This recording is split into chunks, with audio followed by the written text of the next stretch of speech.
Hello, guys. Welcome back to my YouTube channel. I know it's been months.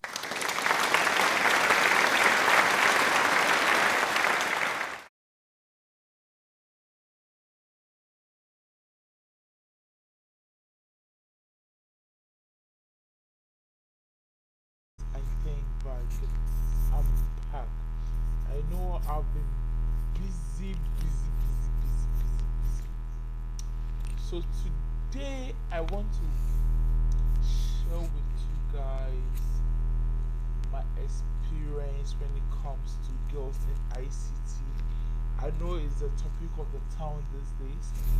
So today I want to tell you how I was able to join Girls in ICT program, which was organized by the Ministry of Communication and Digitalization.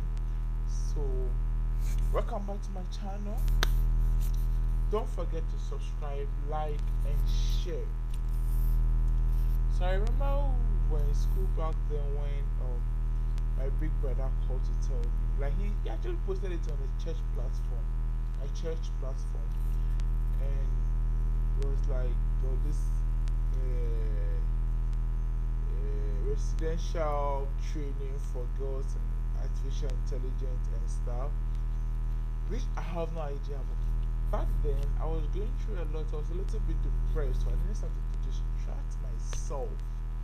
So guess what? I told my mom about it, and I remember I asked my brother, where is Kofi Annan IT Center located? And he was like, young lady, go and Google it. He said, oh, go and Google it. I'm like, really? So I actually Googled the location, and I realized, okay, it's close to Parliament. So I told my mom, and I was supposed to come that very week, but I was pretty stubborn. So I came back I think the following week, and when I went to the location, I was told it didn't come. So guess what? I had to do something for myself. So I called my friend.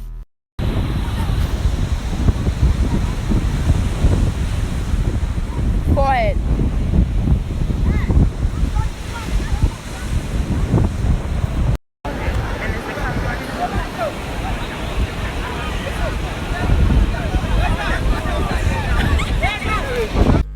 Yes, I called a friend I've never seen before. We just met online. She's a girl.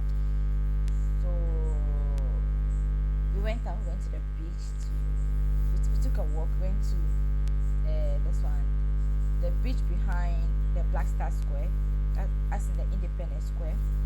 We went there, went to the Asumdre Park where the former president, the late former president was buried at Tamils.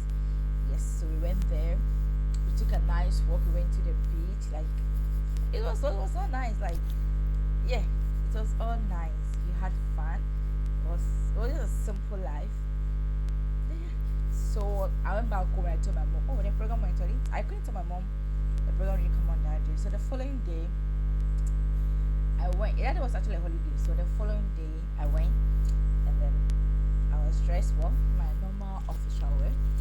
And then I got there and I was told, oh, I'm not qualified because um, they will only need 50 girls and something. Like they have a specific number for the program. So I was asked to go. I was like, hello, how? So I felt bad. I was down. And one madam from Madam Note, I guess, called me, took my details and stuff, and called. I think she called Madam Na, and Madam Na was like, oh. And I was asked who.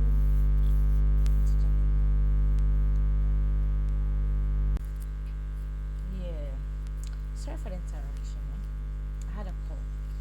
So I went and then I was told I wasn't qualified because they needed a specific number. So the team lead who was Amtu, yes, she was like, now we should go home and then. I was like, no, I think I have to. So later when I was leaving, I met a lady outside, one of the organizers was like, okay, you're a girl, go and sit down and join them. I remember my first day in the AI class was tough. I didn't know what they were talking about. I was outlook of the days.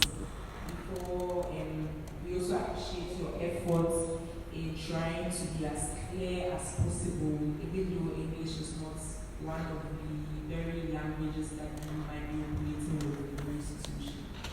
So it spoke about the agri sector, but how are you relating that to pest infestation? So lost. Like, what are they even discussing? Listen to machine learning, IoT, artificial intelligence, like the JavaScript, the Python. Like, I was lost. I'm a communication student. Like, what's going on? So I ended up talking to a particular girl. She got the chance to explain things to me. But apart from that, it was so educative, and it was having so much opportunity, because I remember we had a talk, even though we are not in China, we got a chance to meet some instructors from China, whereby we had a virtual tour to see how they are using the artificial intelligence, the 5G, the big data. Like, we did a lot. We learned cybersecurity, which I have no idea about. I didn't know what cybersecurity was. I remember even heard about cyber before. Yes. So we're taught how to protect ourselves online as girls. Everything, and later we did a little scratch. As scratch is more like I don't know if I have to describe it as a software or a coding site where you can use to create games, videos, cartoons, like, yeah, like scratch. Yes. So we did all that. We taught all that, and later, guess what? I wasn't in a group, so later I was asked to join a group. Yes, so I ended up I was asked to it was a ballot they balloted it, so I had group four, and we were asked to come up with we should come up with a solution to solve the SDG goals, one of them, and then we should use AI to solve that particular problem. So my group and I were confused. We didn't even know what, like, as in, what to talk about, what to talk, and because the minister was like, the minister was like, you want something in, let me say, something in agric, like like you mentioned agric and health and stuff, like we should come up with anything, and we're contemplating, if we should go into health. And funny enough, I was a communication student, and we have someone who was studying biological engineering. We have biologists, we have engineering students, and we have agric students, like a full set. And we have a pharmacist in our midst. And funny enough, the pharmacist and I are from the same university. So it was like, okay, but she was my senior. She was in 400 for a final year, and I was in 200. I was going to 300. Let me say I was in 300. She was in 400. Yes. So we came up with our quick. We wanted to solve a problem when it comes to seedling. We wanted to come up with a system whereby we can use the AI to solve soil erosion, to detect the nutrients in the soil. But I realized it's too cliche. It's not that driving. So you have to debate. And then we came up with a health issue. So one of our team members was given the wrong diagnosis. So we realized because the doctor wasn't having her past medical records. So my team and I decided to be like, okay, that means we have issue with record keeping in Ghana, because if I'm allergic to something and I'm reacting, and the doctor doesn't even know what I'm reacting to, but I know my allergies, then the doctor should be able to give the right diagnosis, give the right drugs. But because the doctor is not having my medical record, there's no way he's going to be able to give the right prescription. And we can even use with that, because imagine I'm an ulcer patient, and then, or okay, let me say migraine. Okay, migraine, patient don't take aspirin. So imagine I'm experiencing migraine. maybe the doctor doesn't have any idea about, but I'm in pain. According to the doctor, I'm having migraine, and then he gives me aspirin. You can actually, oh, I'll become a check. So imagine I will just become, let me say, I'll start reacting because as a migraine patient, you are not supposed to take in aspirin. So imagine the doctor is to have access to all the hospitals I've visited as a patient. Then he will know how to diagnose me. So that's how the whole thing was.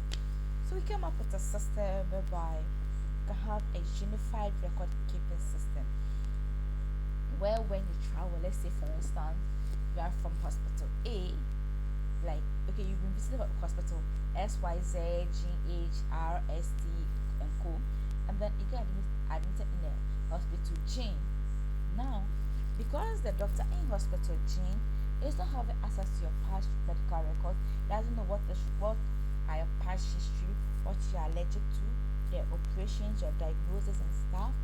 So those doctors will be able to have access to all of those data about you, the individual, to be able to give you the right medication and the right treatment. You get it? And also, with the help of AI, artificial intelligence, the doc when let me give you a practical example. Imagine this particular community, let me say, cantonment. I know it's weird, right? Cantonment, for instance. They are all reporting the same pattern of symptoms. Okay.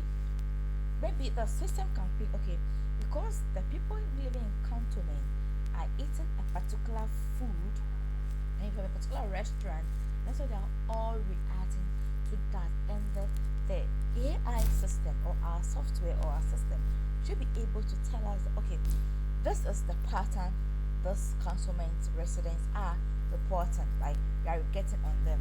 We should be able to put the dots together to let us know, to create the awareness. You get us. So with this, it's going to make it very easy for the doctor or the health sector or the health organization in the country to know that, okay, if almost 90 or 60 or 50% of the people coming from cantonment are complaining about the same symptoms, you get it. So they will be able to trace it. Okay, this is the cause of it, and let's put like this how get it. So I think that was our solution in Christmas. And we needed to vote. So my group members called me to see if we were voting. So I voted for the health. They needed my vote to make the final decision. So we voted, and guess what? The day for the presentation came, and they were living in a hotel, and I was coming from the house because I was late and I didn't get a room. So I had to come from the house.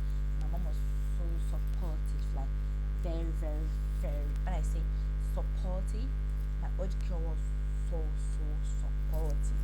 Like goodness, she was like, it's all I care. Like that was like a month. So the day for the presentation came. So group one presented something on soil fertility, to have a system whereby the farmer can detect if the soil is okay for plantation of a particular set of seed, order. And the other group, and the judges were like, oh, okay, what's the budget, what kind of tools are you going to use, blah blah blah blah. And they did very well. The second group also went, and they were talking about seedly having a system whereby the AI can detect if the seed is healthy, if the seed is okay to plant, all of this kind of stuff. And then we have a third group. So the third group also did something on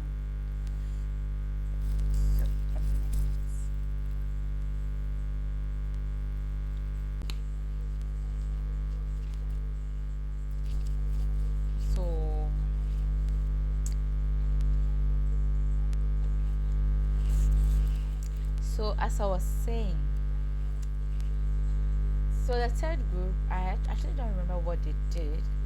So my group was the first group. We presented. We presented. Come and see the judges. They were like, wow. They stood up. They gave us a standing ovation. Yes. And the fifth group also did well. They came up with a digital parliament whereby there will be a system where the people who voted for their MPs, they are MPs. So the community or the constituency, that is right. I have difficulties pronouncing that particular word, like constituency.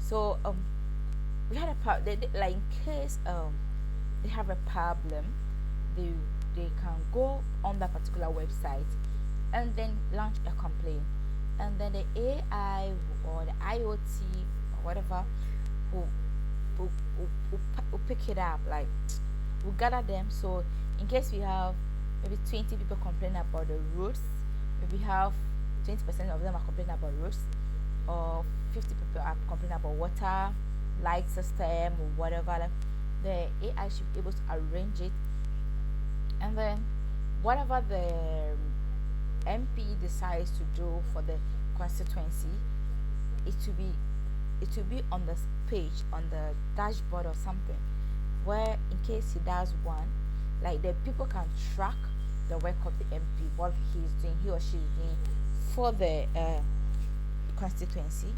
Yes, but overall, and we went on break. We came back with things, but like the way the thing looked like it was obvious that my group was going to win. Like my group was going to take it. So fast forward, we came back from lunch. We had nice snack. Came back, and then my group was announced as the winner, as the UniHealth group as winners, and then the digital parliament followed. They became second, and the rest I don't remember. So presentation were given to the group leaders and then those who presented on our behalf. But my team, we had a prize. Yes, it was nice. Like we had a prize. So that was how far. But after the program, there have been several opportunities. Like, I mean, several opportunities. Like, the AMTO that I was in good terms, like, we had a rough start, became very close. Whenever there's a program, she ends up inviting me. Like, we are not close buddies. It was actually tough, but all the same, it was one of the best programs I've ever attended. It makes like my mom was so happy. I remember my big brother, when we told my big brother I was contesting, he was just like, those people that are going to cheat you guys, you're not going to be in. But I want to let you know out there that anything you put your mind to, you can actually achieve it. You will be able to achieve it, because God is good. Like God actually came through for us. Just so we are actually working on the project. We are working on the project, and very soon you are going to see it live and color in the country. And then we're giving national service places to do our national service, our internship as our attachment in our national service. And it has been quite a journey. It was a nice one, of course. Like, so as of now, I'm doing my internship here. Yes, I'm in my office right now. I'm working. As you can see, I'm doing a great job. So I'm the communication technician here, and so I make sure when I come to the office every morning, I review the newspaper. yes, the newspaper. Um, I grab them from the reception. I come, I read through, I look for stories that are making the headlines, and then stories that are making the headlines, and then summarize it, and then email it to all the staff in the ministry, and then after that, send the hard copies to the directors in their various offices. Some of them are friendly, and some I know someone is asking how are they. Some of them are actually friendly, and some of them too always cheat face. Like yeah, there's some the people the staffs are friendly, especially my supervisor. Like she's the best, and her assistant and her assistant. So there are three. Yes, I don't want to mention their names, but there are three, two females and one male. The first one female is the head of the PR department, and then the assistant is the female, and the third assistant who is the information officer. Yes, so he handles the camera wherever the minister goes to, takes the pictures and the videos and everything for the minister. And then my supervisor does that's the publicity for the ministry. In all, we write memos, we write speech, we write press releases, and we write a lot of reports. We attend a lot of programs. Sometimes it's not like I'm going to a program because I want to. I attend programs because it's part of the job requirement. You have to attend a program, write a report about it. So, as you can see, every program I write report. I remember at first I was kind of, let me say, shy. I'm bad at writing. Like I'm not fan of writing. So whenever I've been asked to write a report, I feel a little bit intimidated. I feel like, ish. What if I write this and they said it's not okay? And yes, actually it happened. I wrote a report and my boss had to laugh, ma'am. This report. So she has to sit me down close to her, teach me how to write a good report. Like in all, it has been a good journey, a nice journey. Like God has been good to us. Like God has been good to us. It was nice. It was actually a nice program. Just was a nice program. A nice program. When I say a nice program, you should understand what I mean. I mean nice. Nice and good. Nice program. And then what else? What else do you have to know about what's going on?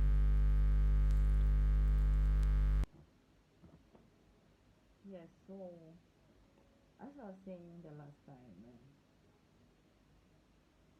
so after the project, we're given different opportunities. Some of us were given the opportunity to do our internship in some of the agencies like Ghana Post, Accra Meteorological Authority or something. We have Ghana data protection, we have cyber security, we have Meta, GIFRIC, you know, all agencies under the ministry. So as I told you earlier on, I did my communication studies. Good. So that's the communication studies. I did my in the Ministry of Communication, as I said earlier. So after that, some of my colleagues ended up participating in other programs, other interns. They are all tech inclined. Okay, so some competed in Huawei, and some of us actually joined Save for the Future. So Save for the Future was actually we're supposed to go to China for Save for the Future, but because of COVID, we couldn't uh, we couldn't go because of COVID because of COVID we couldn't attend the program. Yes, because of COVID we couldn't attend the program. So we did it virtual. So we attend the classes online. The selections were from we have a lot of people in the Huawei ICT Academy. So some of the girls were selected, and mm, some of the top three performing group also joined them. So we're having class every blessed day online. So we did AI, we did AI, we did cybersecurity day, we did internet of things, we did networking, we did internet of IoT, we did other stuff. So yes, so that's practically what we did. And let me see. Apart from that, so I think a day to the program we're asked to come back to the hotel.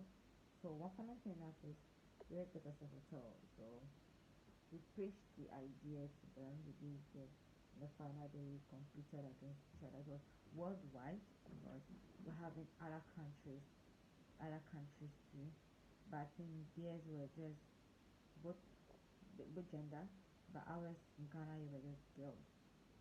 So what else? We we competed, and I think and we met at the second and the third group or something. On the day to the event, we all moved to the Adra Wangara for meetup. We were briefed. We were given t-shirts and stuff, and later we checked those who we actually wrote an exam. So they checked those who did well in their exams, and those who have to go research their papers again. Yes, and then guess what? Award was given to the first 10, and I think I was the 11th person. Sorry, it was given to the first 10. Yes. So I think they received some souvenirs. When they did this, it was held at Movenpick. Yes. Some of my colleagues were there. I was also there. Most of us were there, but some of them ended up disappointing us because they didn't do well in the exam, so we were not so confident if they have to come to the program or not. So some were able to make it, some didn't make it. Yes, so we had our coffee break. We ate, but food was just at SS. Yes, so we enjoyed, had more fun, we danced, we took pictures, we gave speeches. Different dignitaries from different organizations actually came. Yes, they came and we delivered their speech, and it was alright. It wasn't that bad, but so it's just but it was sent to us online. Yes. What else? It was actually a nice thing. We're able to do something for ourselves. It wasn't bad, but as I said earlier, the opportunities were huge. We had exposure. We got to meet a lot of people. We met a lot of agencies who wanted to help us. But there was a problem. My group members were not that serious. So they all have other things to deal with apart from the project. So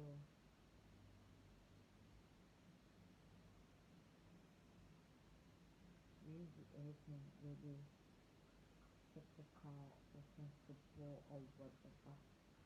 But we had issue with the SB document. We had issue with SBD document. That's a very huge problem for us. We went to Ghana Digital Center just to post something.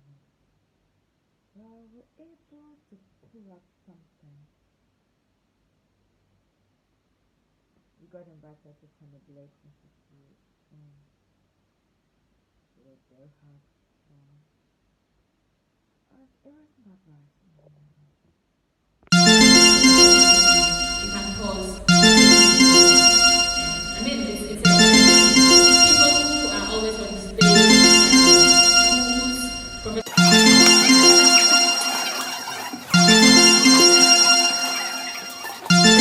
So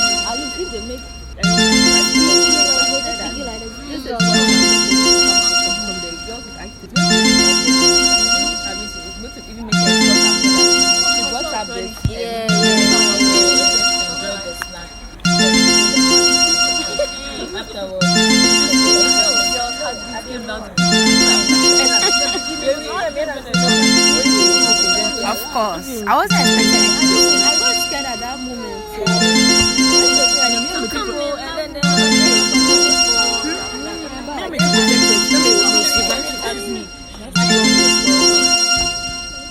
So, I actually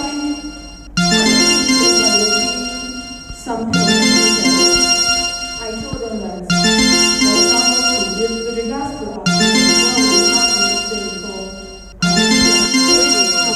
Of course. I wasn't expecting it. I got scared at that moment.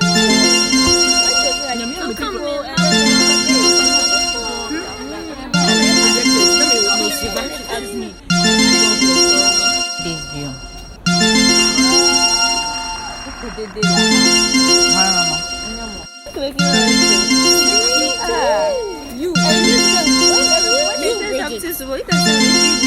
Of course. The two so that we can put the Stokes is a physicist and that the distance between the metal down here and the glass bowl so that we can for example Stokes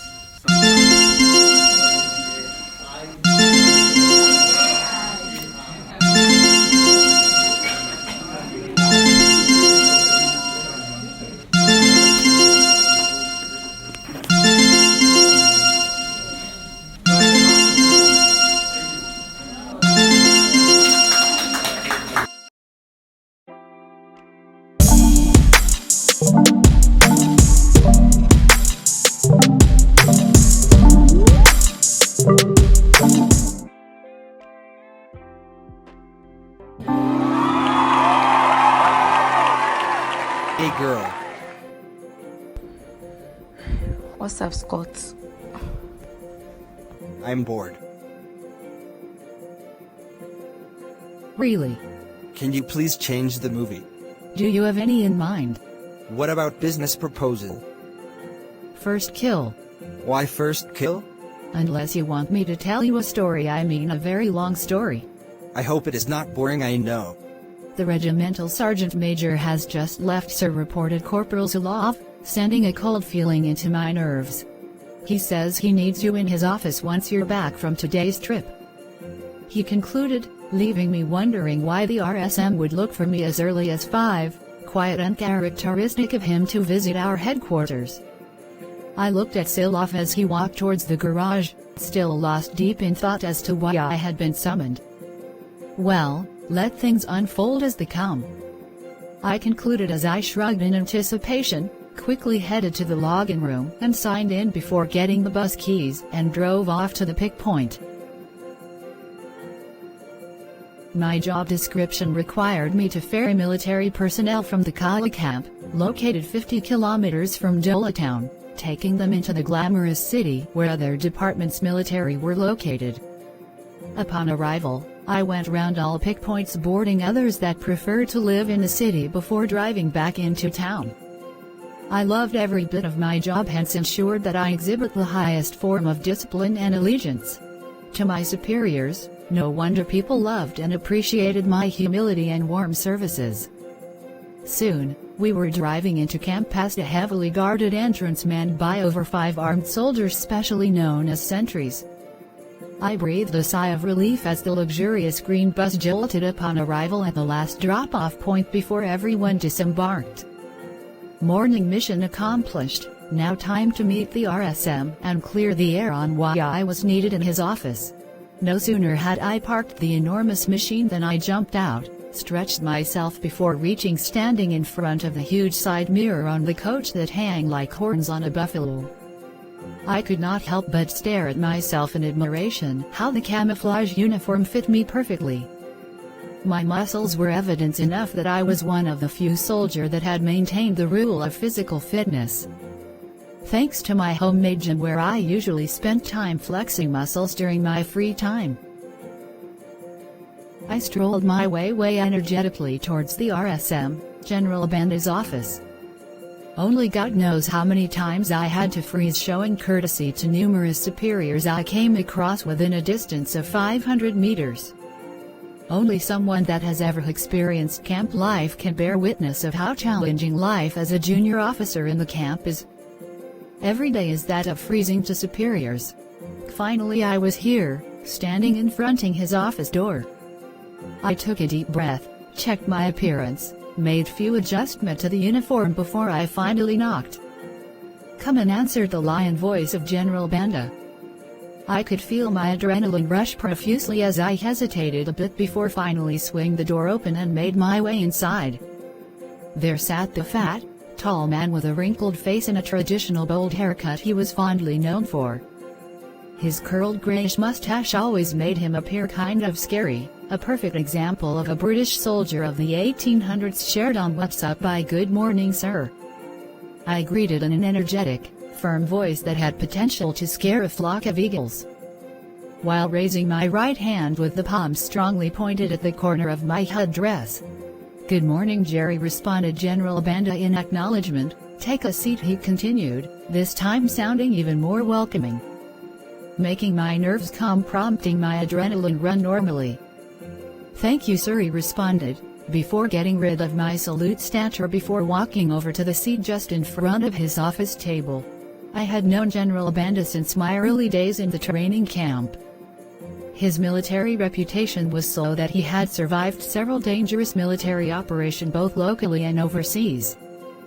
Despite him being a church leader at our church, his moral reputation was always questionable amid never-ending rumors of escapades with young trainees and wives to young officers. "How is your wife?" he finally asked upon taking a long, intimidating, cheeky look at me that nearly sent me sinking in emotional waters as I recalled how instructors used to look at us during parade times as a trainee. "She is fine, sir, though expecting." I had known General Banda since my early days in the training camp. His military reputation was so that he had survived several dangerous military operations both locally and overseas. Despite him being a church leader at our church, his moral reputation was always questionable amid never-ending rumors of escapades with young trainees and wives to young officers. "How is your wife?" he finally asked upon taking a long, intimidating, cheeky look at me that nearly sent me sinking in emotional waters as I recalled how instructors used to look at us during parade times as a trainee. "She is fine, sir, though expecting," I replied, trying hard to hide my uncomfortability with the question. "Really?" he replied in his lion voice, sounding as though it was enclosed in a drum. "Yes, sir." I watched closely as he reached for a small brown envelope next to his computer on his office desk, examined it closely before handing it to me. I quickly got it, saluted in acknowledgement before walking towards the office door, debating on the contents of the envelope.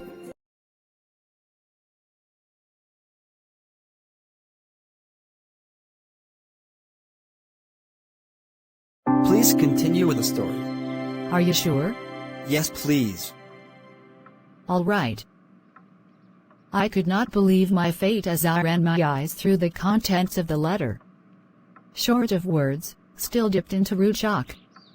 I looked around trying to get the whole essence of this. Anyway, I shrugged in anticipation, folded the letter before pushing it into the right side pocket of my combat bottom. I was already into this, no way out. My next trip was at 2 p.m., hence had enough hours to spare for my beautiful Claire. My head sunk into a heated debate wondering how she would take the news. Military orders can prove to be more frustrating for younger couples. Sad enough it had to be our turn with Claire. No sooner had I made my way into the yard than I was greeted with Claire's unquenchable smile. I could not hold back mine as I maneuvered towards where she sat washing. What else does a man need if not such a beautiful, hardworking and respectful lady who could stop at nothing to see the best of her husband? Claire was in a class of her own. We both made way inside our home as I requested. I could see a sense of panic and uncomfortability as she read through the letter I had just handed her. She swung her head towards me, making her glowing face appear even more heated, before she stood up, walked towards me and grabbed me by left hand, leaving my back with a great share of goosebumps. This was so refreshing, I could hardly believe Claire had my back on this one despite having been away to another operation barely 2 months into our marriage. I could already feel the impact of life without her. Our journey comes in 2 weeks' time. Each day that passed drew nearer to the travel date.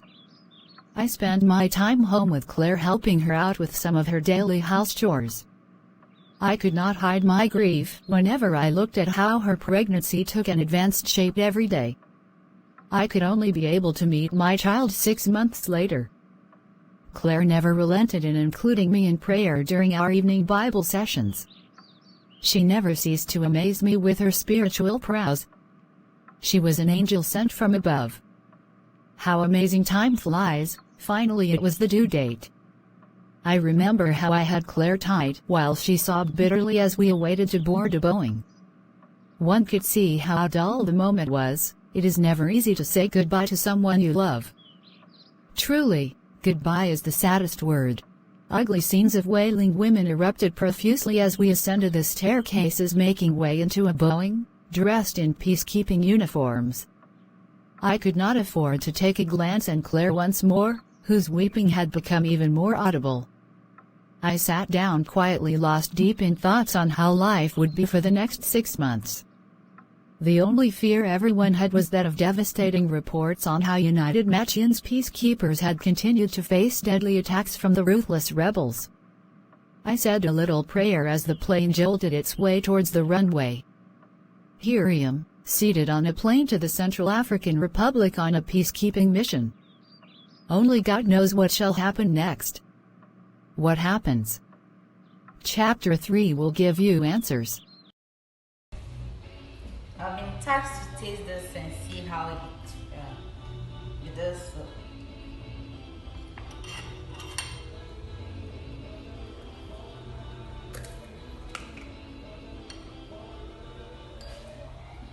I like a little sugar, thank you.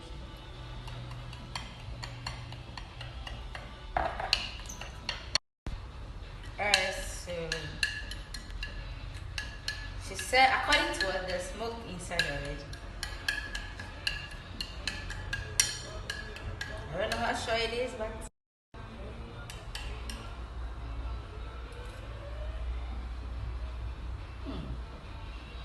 actually I'm not fan of Tom Brown, but with this I think I'm good to go.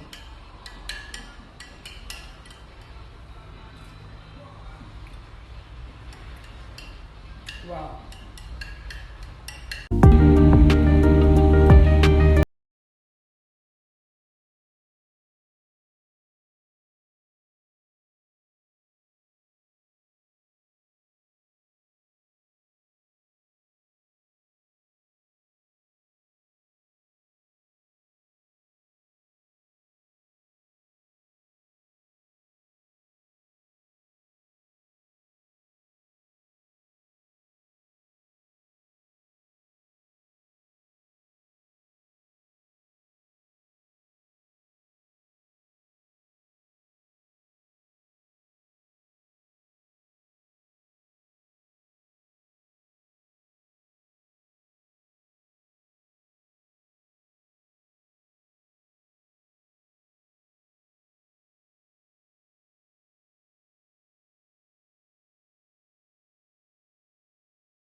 whereby you can have access to all your medical records anytime, anywhere across the country.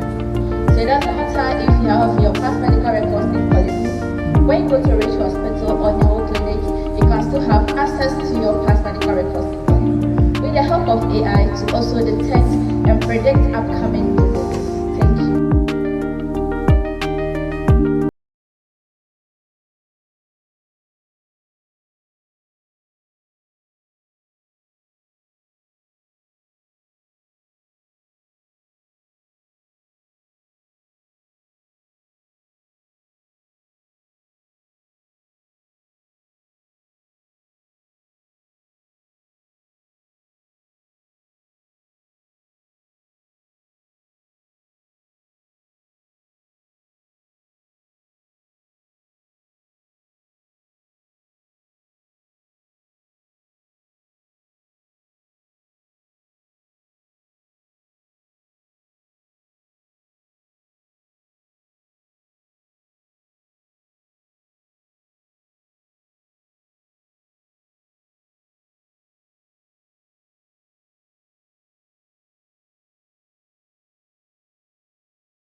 Money.